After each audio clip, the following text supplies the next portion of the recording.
शिला भक्ति कृष्ण श्रवण गोस्वामी श्री गुरु महाराज रातुल चरण जनाई अनंत कटि दंडवत प्रणाम प्रणति रूपानुगो गुरुवर्गी चरण सन्निधि भक्ति पुष्पांजलि निवेदन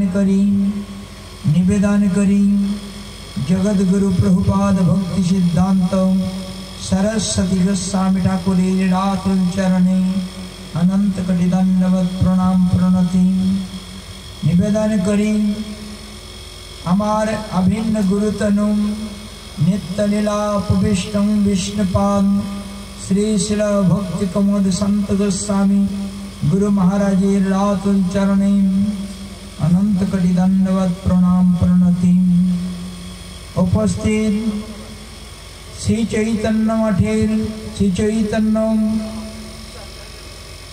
चैतन्य आश्रमेर যে বাৎসরিক অনুষ্ঠান সেই অনুষ্ঠানের সভায় প্রাণ পুরুষ সভাপতি রূপে বিরাজমান অং বিষ্ণুপাদ তিদন্য স্বামী শ্রী শ্রীমদ भक्ति विचार भारती गोस्वामी महाराज आचार्य बिंदु तिदन्य पादगण वैष्णव बिंदु भगवद रसस्वदन सुधि भक्त वृंद ममतामयी मार्ति मंडली सकले काछे जानाई यथायथ प्रणाम प्रणति हार्दिक अभिनंदन निवेदन करी चैतन्य आश्रमेर प्राण पुरुष स्वरूप तिदन्य स्वामी शेषमन भक्ति कमल ऋषिकेश महाराज चरण प्रांति अनंत कटि दंडवत प्रणाम प्रणति। आज बड़ा एक महामिलनेर महानंदेर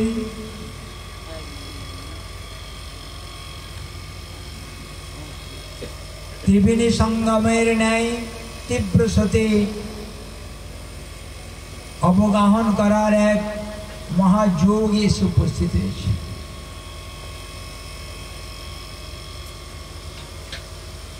वैष्णवगणेर आदरणीय वरणीय स्मरणीय निधिध्यासनीय वस्तुटी आमादेर सान्निध्य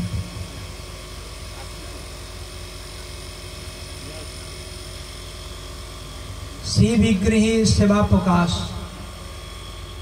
श्रीमान महाप्रभु सर्वप्रथम बड़ आदरेर सहित आदरणीय व्यक्ति के आदर करे आदेश करलें सनातन वृंदावने जाओ श्री विग्रहेर सेवा प्रकाश करो। श्री विग्रहेर सेवार विषय वस्तु उपलक्षे आज निर्देशित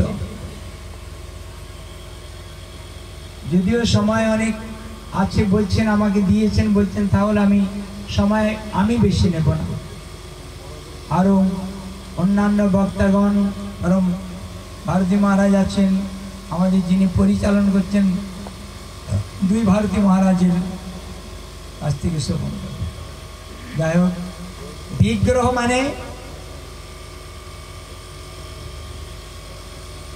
গ্রহ উপাদানে আমাদের व्याकरण अनुशासने ग्रह धातु उपादान अर्थे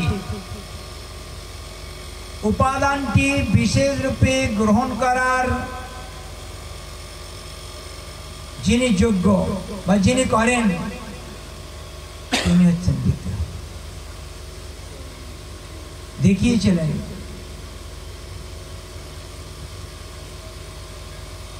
लाला बाबार विग्रह श्री कृष्ण चंद्र ठाकुर बड़ा बड़ा पंडित चतुर्वेदी त्रिवेदी पंडित गणेशे विग्रहेर अभिषेक करे बड़ा आडम्बरे सहित स्थापन करते चलेছেন। लाला बाबा बोलेছিলেন विग्रह प्राण प्रतिष्ठा हो गए। हाँ महाराज लाला बाबू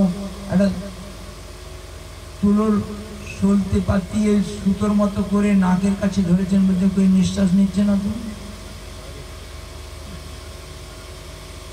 নিঃশ্বাস চলছে না। তো পণ্ডিতগণ বললেন এইরকম অনেক বিগ্রহ স্থাপন করেছি, কিন্তু এইরকম প্রশ্নের সম্মুখীন কোনোদিন তো হই না। লালা বাবা নিজেই প্রাণ প্রতিষ্ঠা করলেন, স্বাভাবিক অবস্থায় দেখিয়েছেন, সেখানে বিগ্রহের প্রাণ স্বাভাবিক চলছে।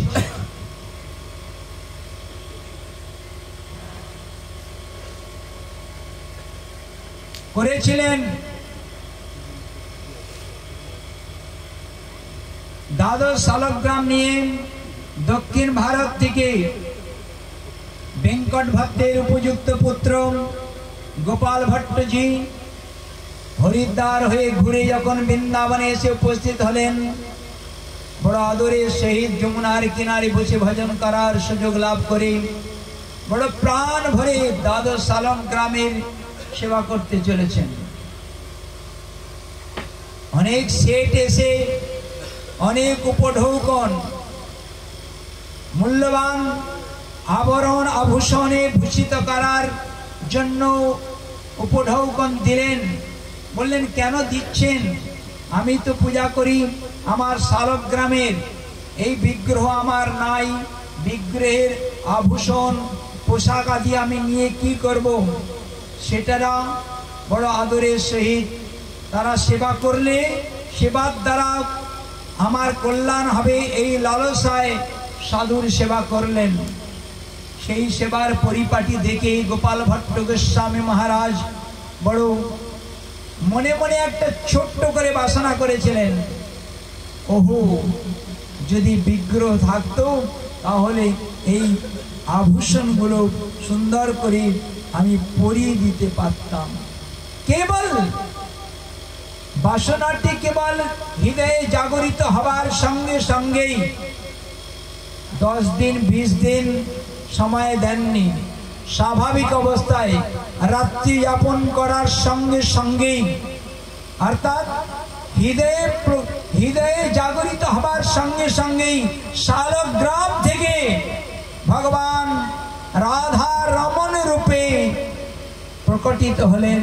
আজ পর্যন্ত রাধা রমণ মন্দিরে জগৎ মোহন মোহিনী রূপে তিনি পূজিত হচ্ছেন, সকলকেই সেই রূপ দর্শন দিচ্ছেন। বিগ্রহ মনের বাসনাটি গ্রহণ করেন, ভক্তের দ্রব্যটি গ্রহণ করেন, এমন যিনি তিনি বিগ্রহ। আচার্যের সাধু তার হৃদয়ের আরাধ্য দেবকে, জগৎ জীবকে বা অনুগত জীবকে করুণা করার জন্য শিষ্যকে কি দিয়ে যাবেন গুরুদেব? তাই তার নিজের গুরুদেব দত্ত যে মন্ত্র, সেই মন্ত্র জপ করতে করতে জপের অধিষ্ঠাত্রী দেবতাকে শিষ্যের কল্যাণের জন্য এবং জগজনের কল্যাণের জন্য মন্ত্রের অধিষ্ঠাত্রী দেবতাকে বিগ্রহ রূপে স্থাপন করে তিনি চলে যান। এইটাই বিগ্রহের বিশেষত্ব। হতে পারে অনেক কিছু কাহিনী, অনেক কিছু তত্ত্ব, অনেক কিছু বিশেষত্ব, কিন্তু আচার্যবৃন্দ বিগ্রহ শব্দের বৈশিষ্ট্যত্ব এবং আচার্যের লীলা বৈশিষ্ট্যত্ব এই স্থানে এইভাবেই স্থাপন করে গেছেন। এমন যে সেই জায়গায় বলেছেন, তুমি বিগ্রহ সাক্ষাৎ ব্রজেন্দ্র নন্দন সৎ চিৎ আনন্দ সত্তা পুরুষ। সৎ যিনি সত্য, অপরিবর্তনীয় চিরন্তন সত্য, একমাত্র সৎ, পরিবর্তনশীল বস্তু সৎ হতে পারে না। চিৎ যাহা হইতে জগৎ চন্দ্র সূর্য নক্ষত্র ভূভুব সব মহাচতুর্দশ ব্রহ্মাণ্ড সৃজন কর্তার শক্তি ধারণ করেন, তাহা হইতে জগৎ প্রকাশিত হয়। তিনি একমাত্র চিৎ বস্তু ভগবান। আর আনন্দ आनंदैक सुख श्यामी श्याम कमल लोचन श्याम सुंदरी एकमात्र आनंद सत्ता पुरुष। এই জগতের আনন্দ দেখি ক্ষণভঙ্গুর জলবুদবুদবৎ, সেই আনন্দের বৈশিষ্ট্য দেখার নেই। সচ্চিত আনন্দ পুরুষ একমাত্র ভগবান, সেই সচ্চিত আনন্দ পুরুষ মন্ত্রের অধিষ্ঠাত্রী দেবতা রূপে গুরুদেব আচার্যগণ জগতে প্রকটিত করেন, তার নাম বিগ্রহ।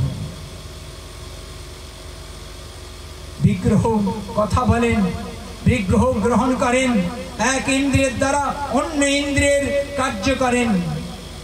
কত কত তার প্রমাণ, কত কত তার বিশেষত্ব দেখিয়েছেন।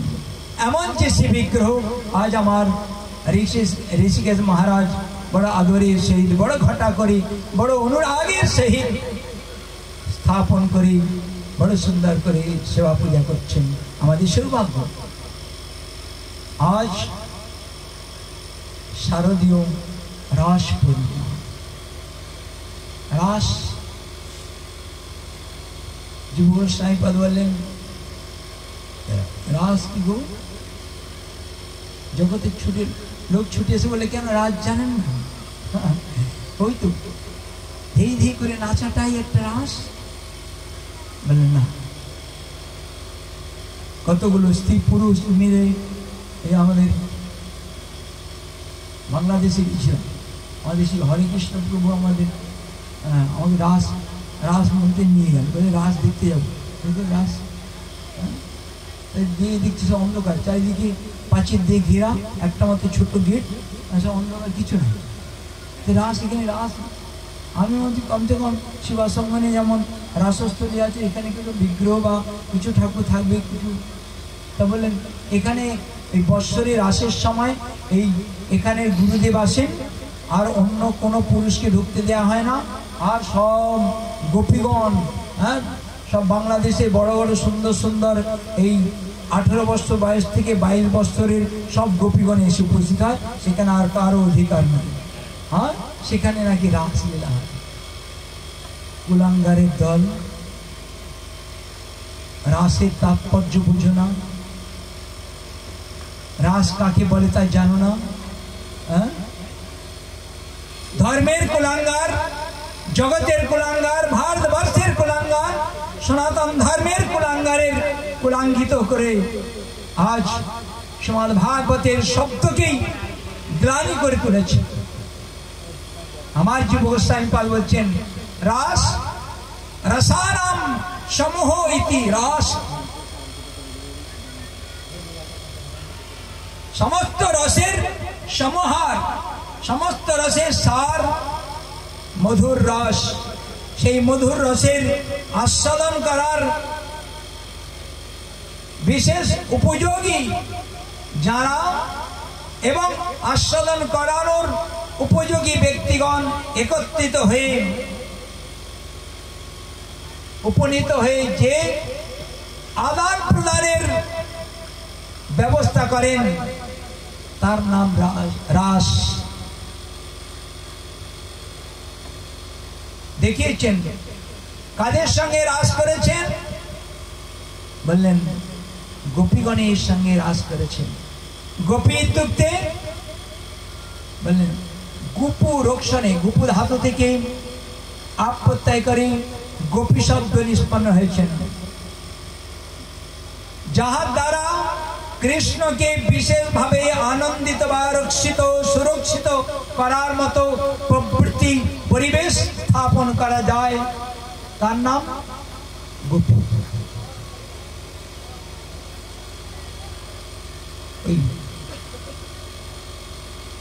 সুন্দরবনে একটা এক জায়গায় গিয়েছিলাম, গরান বসুর চকে একটা মন্দিরে এক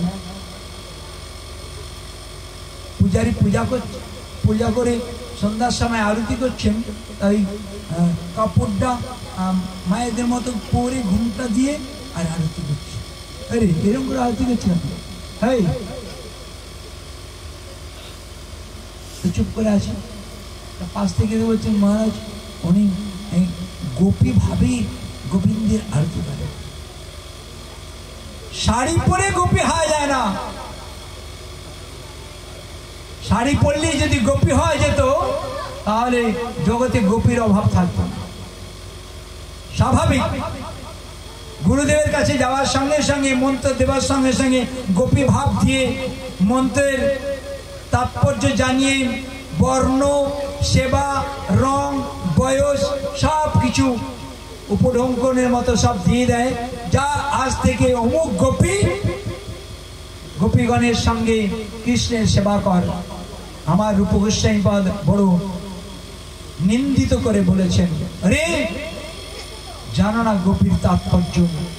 এই জগতের কামক প্রবৃত্তির দ্বারা কামের বাসনা অনর্থের ঝঙ্কার দিয়ে যারা ছুটে বেড়ায়, জীবার লালনায় তাদের লালসাময়ী ভাব গেল না, অনর্থ গেল না, তারা গোপীশে যে কৃষ্ণের সেবা করবে এগুলো কলঙ্ক ছাড়া, এগুলো ধর্মের জঞ্জাল ছাড়া আর কিছু নয়। দেখিয়েছেন কৃষ্ণকে কৃষ্ণের মতো করে সেবা করার মতো দেব অর্চয়। দেবতার গুণ সঞ্চয় না করলে দেবতা সেবা করা যায় না।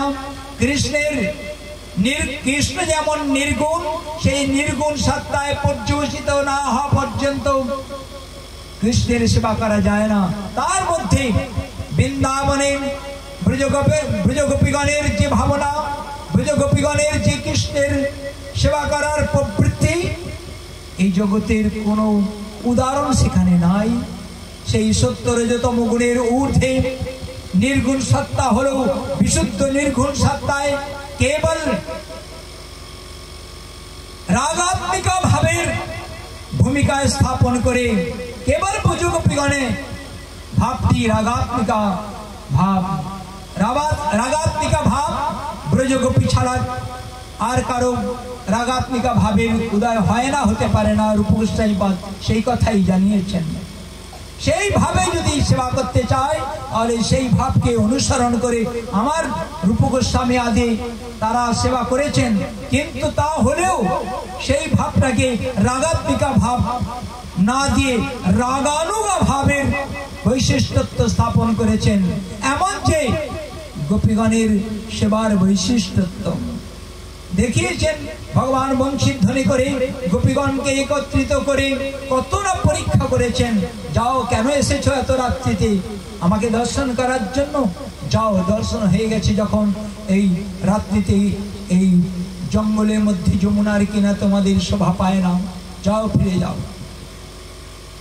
গোপীগণ তাদের মুখের ভাবটি মুখের কথায় না বলে কেবল তাদের ঈশ্বর ইঙ্গিতের দ্বারা ওই প্রেমস্য বিসর্জন করে যেখানে দাঁড়িয়েছিলেন সেখানে কর্তব্যক্ত হয়ে গেছিল।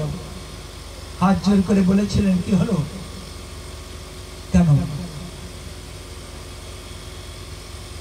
তোমরা ফিরে যাচ্ছ না কেন? বললেন, প্রভু ফিরে যাবার জন্য তো আসি না, এসেছি কেবল তোমার সেবার কাছে, তোমার জন্য সবকিছু উজাড় করে তোমায় দিয়ে দেবার জন্য। সেই গোপীগণের প্রেমে বশীভূত হয়ে ভগবান শ্রী গোবিন্দ সকলের সঙ্গে একটি রসের আদান প্রদান করেছেন, সকলের সঙ্গে নৃত্য করেছেন। সেই নৃত্যে কেবল গোবিন্দকে খুশি করার জন্যই দেখিয়েছেন। রসের কথা অনেক, কিন্তু রাধারানীর আরো সেবা উৎকর্ষের ভাবটি পূর্ণরূপে প্রকাশ করার অভিপ্রায়ে কৃষ্ণের ভাবের কৃষ্ণ সেবার ভাবটি আরো উন্নত উজ্জ্বল ভূমিকায় নিয়ে যাওয়ার অভিপ্রায়ে তিনি রস থেকে বিচ্ছিন্ন হয়ে অদর্শন হয়ে গেলেন। আমরা বলি, আমরা জানি রাধারানী অভিমান করেছিলেন, অন্য গোপীর সঙ্গে হাত ধরে নৃত্য করেছেন বলে এটা হতে পারে, হয়, কিন্তু অভিপ্রায়টি না। নির্জনে নিবৃত্তে প্রাণনাথের সেবা করব। বড় আদর করে যমুনার কিনারে গোবিন্দকে সেবা করেছেন।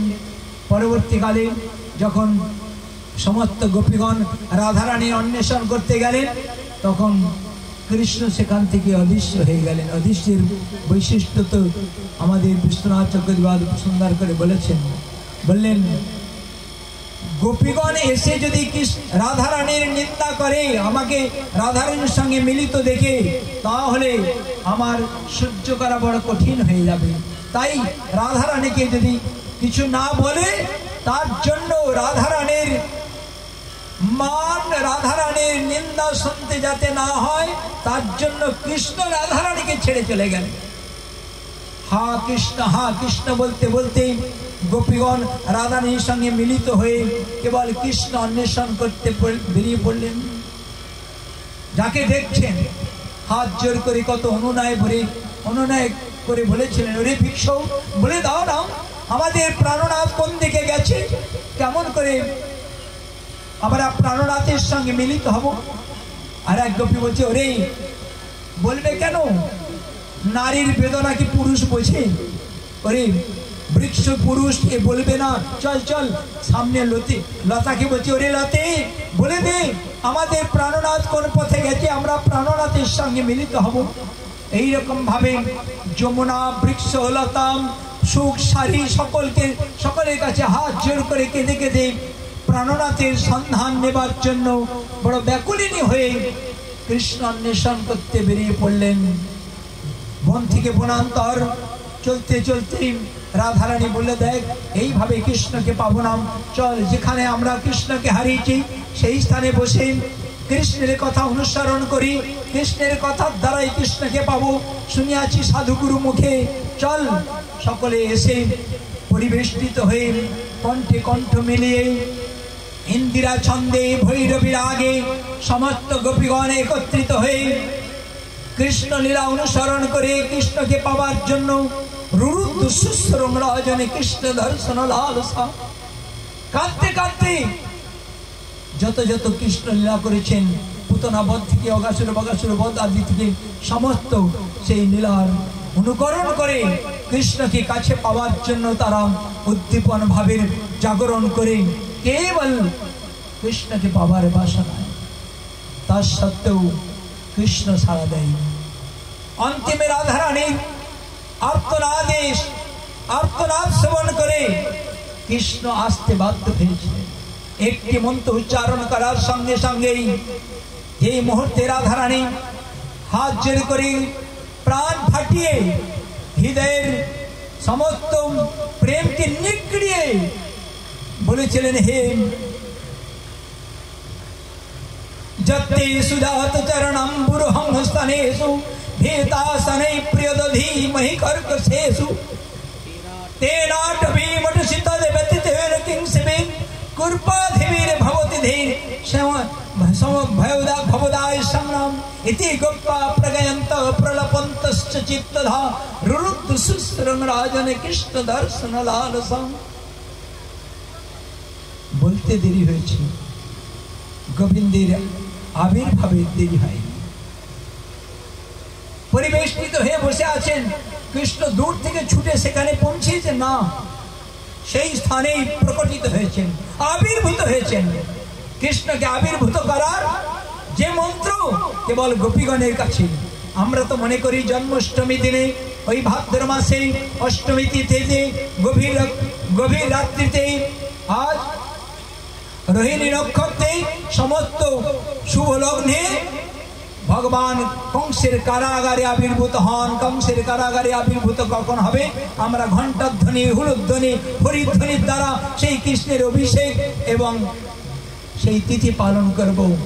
গোপীগণ বলছেন, যেই মুহূর্তে আমাদের ইচ্ছা হবে, ইচ্ছার সঙ্গে সঙ্গে সেই নবীন মদন গোবিন্দকে আমরা আবির্ভূত করাতে পারি, তার প্রমাণ দেখিয়েছেন।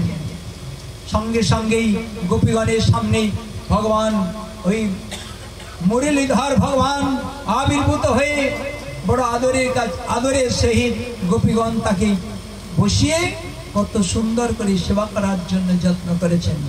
ওই স্থানেই একটি কথা বলি, শেষ করবো, অনেক সময় হয়েছে।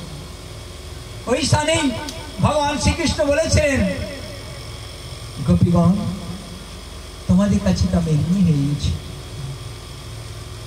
আমার পণ্ডিতজি বলেছিলেন, আমি যেখানে ব্যাকরণ পড়েছিলাম, বলছি কি ব্যাকরণ পড়ছো? যদি গুরুকে হারাতেই না পারলে, গুরুকে যদি বশীভূত করতে না পারলে কি ব্যাকরণ পড়ছো? ঠিক ওই রকমই আজ রিমোট কন্ট্রোলের দ্বারা যদি ভগবানকে বশীভূত করতে না পারলাম, তাহলে কি আর কিসের আরাধনা? গোপীগণ সেইটাই দেখিয়েছেন। রিমোটটা গোপীগণের কাছে, কৃষ্ণের রিমোট গোপীগণের কাছে।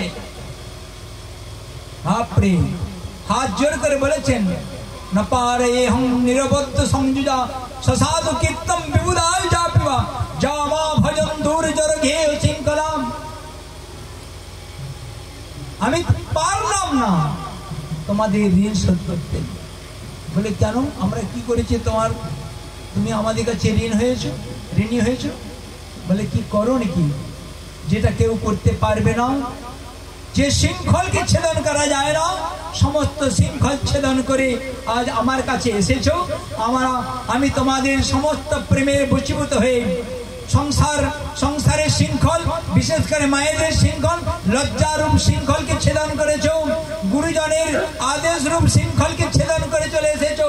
গভীর রাত্রে ভয়রূপ শৃঙ্খলকে, সংসারের কর্তব্যরূপ শৃঙ্খলকে, সমস্ত শৃঙ্খলকে ছেদন করে আজ এখানে এসে প্রাণ বিসর্জন দিয়ে সব কিছু দিয়ে আমার সেবা করছো। কোনোদিন তোমাদের ঋণ শোধ করতে পারবো না। বলে এখন যদি না পারো পরে করে দেবো। বলে বিবুধায়ু যা পিবা, ব্রহ্মার মতো আয়ু লাভ করো, তবু তোমাদের ঋণ শোধ করতে পারবো না। যদি কোনোদিন সাধু রূপে জন্মগ্রহণ করতে পারি, তাহলে তোমাদের এই ভক্তির কথা, এই প্রেমের কথা লোকের কাছে দাঁড়িয়ে গিয়ে হাত জোড় করে গোপীগণের মহিমার কথা বলে কেবল ঋণের সুদটা যদি শোধ করতে পারি, তা আমি যত্ন করবো। সসাধু কীর্তম বিবুধায় যা পিবা, সাধুকৃত্য কিছু যদি কর্ম করতে পারি, তাহলে সেই দিন করবো। তাই কলিযুগ পাবনাবতারী শ্রী চৈতন্য মহাপ্রভু গোপীগণের ঋণে বশীভূত হয়ে আজ শ্রী চৈতন্য মহাপ্রভু সেই ঋণ শোধ করার জন্য আজ এই কলিযুগের জগতের মানুষের কাছে হাত জোর করে বলে, ওরে একবার কৃষ্ণ বল, হরে কৃষ্ণ কৃষ্ণ কৃষ্ণ হরে হরে, হরে রাম রাম রাম হরে হরে। 32টি অক্ষরের মধ্যে 16টি নাম, 8টি যুগল নাম, 8টি যুগল নামের অষ্টকালীন লীলার বৈশিষ্ট্য, গোপীগণের প্রেম মিশ্রিত ভাব পূর্ণরূপে সেখানে বিদ্যমান।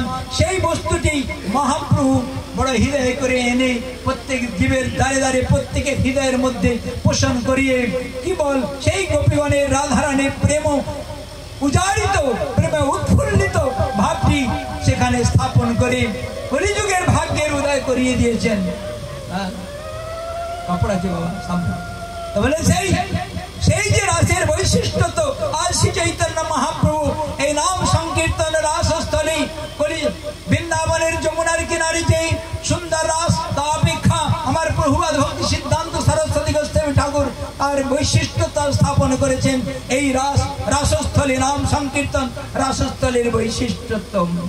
তাই নাম সংকীর্তনের রাসস্থলীর বৈশিষ্ট্য গোপীগণের রাসলীলার অনুভাবনায় ভাবিত হয়ে যারা এই একমাত্র কৃষ্ণ নয়, এক কৃষ্ণ নামে সর্বপাপনাদ প্রেমের কারণ ভক্তি করে না প্রকাশ, প্রেমের কারণ কেবল এই নাম সংকীর্তনের দ্বারা লাভ করা যাবে।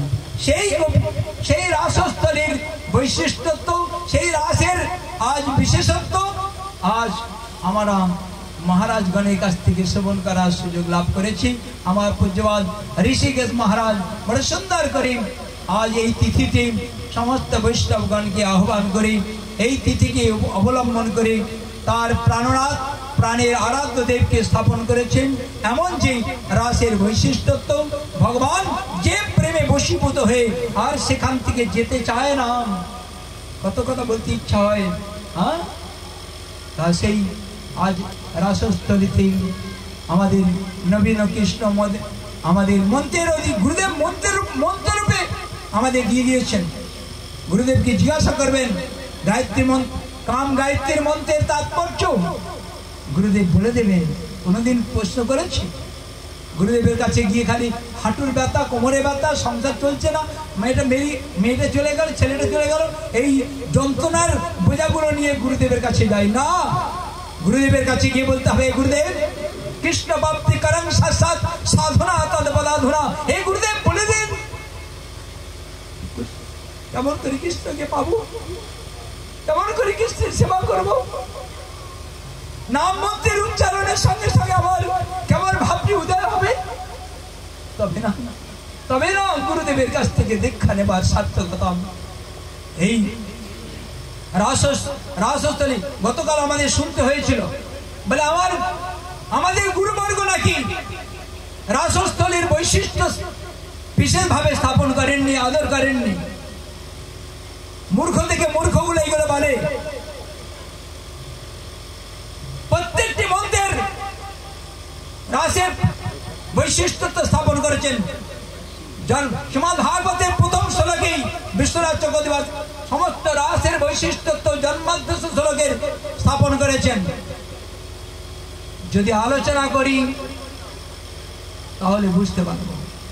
সেই জন্য হে সুধী ভক্তবৃন্দ, আমাদের পরিবার সারস্বত পরিবার, আমাদের মতবাদ, আমাদের অচিন্ত ভেদাভেদ সিদ্ধান্ত মতবাদ, প্রভুপাদ ভক্তি সিদ্ধান্ত সরস্বতী গোস্বামী ঠাকুর এমন কোন উইক পয়েন্ট রেখে যাননি যে আমাদের সম্প্রদায়ের, আমাদের প্রভুপাদের বিচারধারার পরে কোন সম্প্রদায়ের কোন ব্যক্তি সেখানে একটি পয়েন্ট বের করে পদদলিত করার জন্য মাথা উকি ছেড়ে মেরে কোনো কথা বলতে যাবে, এমন স্পর্ধা হয়নি, এমন কোনো কারো ক্ষমতা নাই। এমন যে স্বচ্ছ নির্মল আমাদের সম্প্রদায়, আমার গুরুদেব গুরুবর্গগণ সেই মতকে অবলম্বন করে আমাদের সম্প্রদায়কে মজবুত করে স্থাপন করেছেন। সেই জায়গায় যদি আমরা অবহেলিত হই, সম্প্রদায়ের গুরুবর্গের ছিটিয়ে দিই কালে, তাহলে বড় দুঃখ লাগে। তাই অনেক কথা হলো, আজকে রাসের বিশেষত্ব কৃষ্ণকে অভিভূত করে, কৃষ্ণের প্রেমের দ্বারা কৃষ্ণকে আপন করে নিয়ে কেবল প্রেমময় পরিবেশ রচনা করে মন্ত্রের অধিষ্ঠাত্রী দেবতাকে জগতের কাছে প্রকাশ করেছেন। এই ছোট্ট করে কেবল আজকের তিথিতে আমার ভারতী মহারাজ সুযোগ দিয়েছেন। তাই প্রাণনাথ আমাদের ঋষিকেশ মহারাজের প্রাণ দেবতা সেই রাধা গোবিন্দের চরণ, রাধা গোপীনাথের চরণ প্রান্তে, এই